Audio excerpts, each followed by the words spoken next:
Hello good morning friends. ये मेरा third video है। इस वीडियो में मैं बात करूंगा कि बैंकिंग एग्ज़ाम की प्रिपरेशन कैसे स्टार्ट करें, और भी आगे आने वाली सीरीज़ में मैं बताऊंगा डिफरेंट एग्ज़ाम की प्रिपरेशन कैसे स्टार्ट करें। और मैं उन्हीं एग्ज़ाम के बारे में बताऊंगा जिसको मैंने अटेम्प्ट किया है, जिसके बारे में मैं जानता हूं और जिसका मैं प्रोसेस मुझे पता है। मैं किसी का कही सुनी बातों को लेकर नहीं बैठूंगा। मैं यहाँ पर मैं वही बताऊँगा जो मैंने किया है। तो फ्रेंड्स मैं स्टार्ट करता हूँ। जैसे कि टॉपिक है आज बैंक का प्रिपरेशन कैसे स्टार्ट करें, बैंकिंग का प्रिपरेशन कैसे स्टार्ट करें। तो इसमें दो बातें आती हैं कि बैंकिंग का प्रिपरेशन दो चीज़ें हैं कि आपका फैमिली बैकग्राउंड क्या है, आपका फैमिली फाइनेंशियली स्ट्रेंथ है या फाइनेंशियली फाइनेंशियली स्ट्रॉन्ग है या नहीं है। अगर फाइनेंशियली स्ट्रॉन्ग नहीं है तो मैं यही सलाह दूंगा कि आप अगर कोचिंग के फ़ी नहीं अफोर्ड कर सकते हो तो आपके लिए वेल एंड गुड होगा कि क्या कहते हैं कि आप बुक उठाओ। सब्जेक्ट के 5 सब्जेक्ट आते हैं, जैसे आपको पता ही होगा। सारे सब्जेक्ट्स के जो की इंपॉर्टेंट बुक्स हैं उसको उठा लो, ठीक है। उसी से क्वेश्चन लगाना स्टार्ट करो। आपको 10 ईयर 15 ईयर्स के मॉक पेपर मार्केट में मिल जाएंगे, वो परचेज कर लो। और जब आपका बेस बन जाए, मतलब उस मॉक टेस्ट को लगाते रहो और आपको लगने लगे कि मेरा बेस बन चुका है, अब मुझे बस लेवल इंक्रीज़ करना है, तो उसके लिए आप ऑनलाइन की तरफ स्विच हो जाओ। ऑलिव बोर्ड या बहुत सारे अच्छे मतलब ऑनलाइन टेस्ट सीरीज़ आते हैं, लेवल भी अच्छा रहता है, जो आज के ज़माने में पूछा जाता है।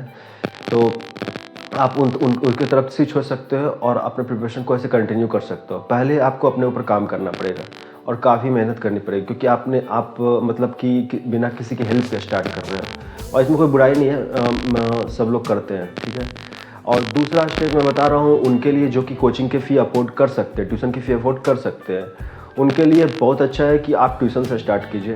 ट्यूशन में जाइएगा, अब वो मतलब कि अब वो उनका बना रहता है सिलेबस कि मुझे पहले ये पढ़ाना है, मैथ्स पढ़ाना है, मैथमेटिक पढ़ाना है, मैथमेटिक में टाइम एंड डिस्टेंस पढ़ाना है, उसके बाद क्वाड्रेटिक पढ़ाना है, तीसरा में ये टॉपिक पढ़ाना है। वो बना रहता है, उनका शेड्यूल बना रहता है कि 3 महीने 4 महीने में आपका 5 सब्जेक्ट हम कवर करवा देंगे, ऐसा रहता है उन लोग का।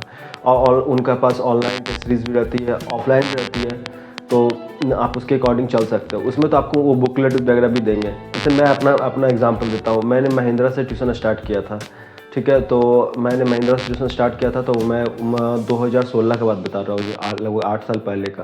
तो उस टाइम क्या हुआ था कि मैंने एडमिशन लिया था तो उन्होंने मुझे बुकलेट दिया था, बुक दिया था, मतलब अच्छे खासे बुक दिए थे। नंबर याद नहीं है कितने बुक थे, 8 साल हो चुके इस बात को। तो बुक दिया था, मैंने बुक को के पढ़ाई किया और मैं क्लासेस भी करता था, उनके टेस्ट सीरीज़ भी करता था, सब कुछ करता था उनके। तो एक तो ये तरीका है कि आप किसी को मतलब कोचिंग को लेकर फॉलो आगे बढ़ो, और कोचिंग को लेकर अगर 3-4 महीना में आपका वो बेस क्लियर स्ट्रॉन्ग हो जाएगा, बेस तैयार हो जाएगा, फिर उसके बाद आप घर पे बैठ के पढ़ाई करो। या उनके सिर्फ एक बार सिलेबस कंप्लीट हो गया तो वो लोग आपको फिर क्लास में तो अलाउ नहीं करते, लेकिन आप उनके यहाँ ऑनलाइन जाके कर सकते हो। अब डिफरेंट कोचिंग के डिफरेंट पॉलिसीज़ होगी। मैं अपने महिंद्रा कोचिंग के बारे में बता रहा हूँ। वहाँ पर ये पॉलिसी थी कि आप कोचिंग ख़त्म हो गया, आपका क्लासेस ख़त्म हो गई, लेकिन आप ऑनलाइन टेस्ट आके दे सकते हो।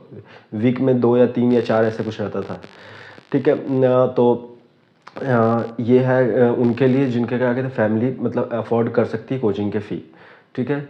और उसके बाद दूसरा क्या कहते हैं तीसरी चीज़ पर मैं बात आता हूँ कि अगर आप खुद से स्टार्ट कर रहे हैं तो उसके विषय में आपको क्या करना चाहिए। और जैसे कि आपने पहले बेस तैयार कर लिया, आपने मॉक टेस्ट देना शुरुआत किया। मॉक टेस्ट में आपको पता चल गया कि मेरे हर बार मेरे इस वाले टॉपिक में, इस मैथ्स के इस टॉपिक में, मैथमेटिक के इस टॉपिक में, रीजनिंग के इस टॉपिक में प्रॉब्लम आ रही है, क्वेश्चन गलत हो रहे हैं। तो आपको क्या करना पड़ेगा, आपको जो बुक जो दिया मार्केट से हमने परचेज किया, उसी मतलब उस टाइप के क्वेश्चन को आपको सॉल्व करना पड़ेगा। अच्छा, मैथ्स के क्वेश्चन के लिए मैं ये बताऊंगा कि आप एक बार मैथ्स का जो बुक है, मैं यहाँ किसी बुक का पब्लिश बारे में नहीं बताऊंगा, वो सबका अपना डिपेंड करता है। आप अपने अगर किसी को बुक के बारे में जानना है तो वो मुझे क्या कहते हैं डिस्क्रिप्शन में लिख सकते हैं, मैं उसे बुक के बारे में बताऊँगा। तो क्या कहते हैं कि आप मैथ्स के केस में क्या कर सकते हैं कि आप उसका बुक उठाना, वो चैप्टर के 25 सवाल 30 सवाल लगा देना, आपको पता चल जाएगा कि कहाँ प्रॉब्लम आ रही थी। उसके मतलब कि उसके डिटेल में जाना। आपको मेन बात है, आपका प्रॉब्लम आ रही है, दैट मीन्स आपका बेस मतलब आपका बेसिक्स स्ट्रॉन्ग नहीं है उस टॉपिक का। तो आपको बेसिक स्ट्रॉन्ग करना पड़ेगा। वंस आपका बेसिक स्ट्रॉन्ग हो गया, आप फ्लो में जाइएगा। ठीक है, तो आपको क्या कहते हैं कि आपको ये मतलब कि आपको अपना उस टॉपिक को पकड़ना है, उस टॉपिक को स्ट्रॉन्ग करना है इंडिविजुअली उस टॉपिक को। जैसे कि क्वाड्रेटिक सर कि रीजनिंग में ये टॉपिक प्रॉब्लम है, तो उस टॉपिक को पकड़िए, आप अपना काम कीजिए उसके ऊपर। तो आप हमेशा इस तरह बढ़ते रहिएगा उसमें, और ऑनलाइन टेस्ट देते रहिए। आप जैसे कि 2 साल 3 साल पहले का पेपर उठा के देखिए, उसमें कितना मतलब कि प्रीलिम्स, इसमें 3 एग्ज़ाम होते हैं, प्रीलिम्स, मेंस एंड इंटरव्यू। तो क्या कहते हैं, प्रीलिम्स में कितने मार्क्स आए थे लास्ट ईयर पीओ के, क्लर्क के कितने मार्क्स आए थे? तो क्या कहते हैं, आपका जो आपने ऑनलाइन टेस्ट दिया उसमें आपके कितने मार्क्स आ रहे हैं? आपको ये देखना पड़ेगा कि जितना भी मार्क्स आने वाले, देखिए 100 आउट ऑफ 60 कट ऑफ गया है प्रीलिम्स में लास्ट ईयर। तो अगर आपके 75 आ रहा है then you are well and good. अगर आपके 65 आ रहा है then you are not good enough. Because मैं डिमोटिवेट नहीं कर रहा हूँ, वहाँ पर एग्ज़ाम का प्रेशर बहुत हाई हो जाता है आपको। यहाँ पर आप एक मतलब क्या बोल रहे हैं, न्यूट्रल इन्वायरमेंट में देते हैं, मतलब कि उतना प्रेशर नहीं रहता, आसपास के लोग मतलब चिल रहते हुए, वहाँ पे एग्ज़ाम का प्रेशर बहुत ज़्यादा रहता है, ज़्यादा रहता है। तो अगर आप 70 ला रहे हैं, 60 का टफ है, 75 ला रहे हैं, बहुत अच्छा बात है। अगर 65 ला रहे हैं तो आपको मेहनत करने की और ज़रूरत है। ठीक है, ये चीज़ उन दोनों के लिए अप्लाई होगी, क्या कहते हैं, जो कोचिंग से करते हैं या खुद से करते हैं। दोनों का लगभग सिलेबस सेम होता है, बस में कोचिंग वालों को ये फ़ायदा हो जाता है कि क्या कहते हैं, उनको एक बताने के लिए, गाइड करने के लिए, एक मेंटर करने के लिए मिल जाता है कोई, और यहाँ पर आपको खुद से मेहनत करना पड़ता है। ठीक है, दोनों तरह से लोग सक्सेसफुल होते हैं। ठीक है, तो इसमें मेन बात आपको प्रैक्टिस का है। आप प्रैक्टिस करते रहिए। आप एक प्रीलिम्स की तैयारी कर लीजिए। आपको पता चलेगा कि प्रीलिम्स में रीजनिंग मैथ्स और इंग्लिश आते हैं, तो ये 3 कॉमन टॉपिक तो आपको वहाँ भी काम आ जाएंगे, बस लेवल का इंक्रीज का बात होता है। तो आपका एक बार कट ऑफ क्लियर होने लगा तो आप डायरेक्ट आपको ये हाँ, एक बात और मैं बताना चाहता हूँ कि प्रीलिम्स से लेकर मेंस के बीच में ज़्यादा गैप नहीं रहता है। मतलब अगर कोविड आ गया, ऐसा कुछ पॉलिसीज़ आ गया, ऐसा कोई आ गया, तो उसमें तो कोई वो दो राय नहीं है, लेट हो सकता है, लेकिन नॉर्मल कोर्स में ऐसा होता नहीं है। तो उस केस में क्या करना है कि अगर आप आज प्रीलिम्स हुआ, उसका रिजल्ट 10 दिन में आ जाएगा, और मेंस आपको 20 दिन में आ जाएगा, तो आपके पास मेनली 15 से 20 दिन का आ जाता है। तो आप ये मत सोच के चलना कि क्या कहते हैं कि एक बार मेरा प्रीलिम्स क्लियर हो जाए फिर मेंस में स्विच हो जाऊँगा, नहीं। प्रीलिम्स आपको लेके चलना है, मेंस भी आपको साथ में लेके चलना है। ठीक है, अगर आपको उतना टाइम नहीं मिल पाएगा, तो यही मैं बोलना चाहता हूँ कि अपने से तैयार कीजिए, कोचिंग से तैयार कीजिए, बहुत मेहनत करनी पड़ेगी आपको।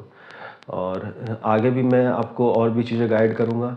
अगर आप पूछना चाहते हैं मेरे से कि कौन सा बुक मैंने रेफ़र किया था अर्थमेटिक के लिए, मैथ्स के लिए, कंप्यूटर के लिए या रीज़निंग के लिए, तो मैं आपको डिस्क्रिप्शन आप कमेंट सेक्शन में जा सकते हैं, मैं वहाँ पर रिप्लाई कर दूँगा। जय हिंद, जय भारत।